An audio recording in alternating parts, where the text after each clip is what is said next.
As parents, we all want our kids to be active and have a good time when they're young, but we've also got to keep an eye out on preventing injuries. That's why I'm visiting the Raleigh Orthopaedic Clinic to talk with Dr. Marty Isbell about ACL injuries. And you are seeing a tremendous amount of ACL injuries in adolescents, aren't you? We are, and we're seeing it more and more than we used to. It seems like in the last 5 to 10 years, the incidence of adolescent girls, especially tearing their ACLs, has gone up dramatically. Why is that happening? It's tough to know. We see a lot more kids that are single sport specific. You know, you get these kids that are involved in sports that they require their ACL. You know, it's the main ligament in your knee that you need for doing cutting and pivoting sports. Soccer certainly being one of those. And so you get a kid in that age category that tears it.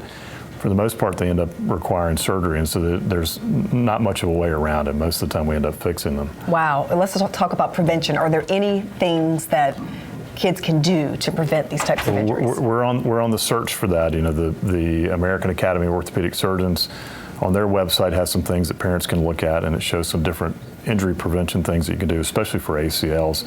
There may be some strength training things that we can work on, some balance training, some jumping training, teaching these kids how to land correctly and cut and pivot correctly. But there are some things. We have at our Athletic Performance Center, which is run by Exos, we have some ACL classes where kids can come in and train, and hopefully we can prevent some of these things. Nothing's perfect or foolproof, but I certainly think we've got some things we can do that we can work on.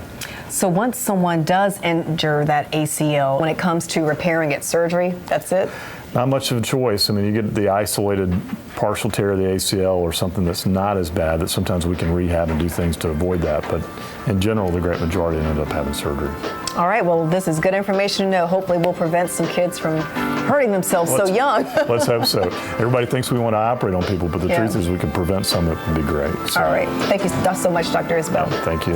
You can learn a whole lot more about ACL injuries, how to treat them, as well as to prevent them by visiting the website for Raleigh Orthopaedic Clinics. You can find them online at raleighortho.com.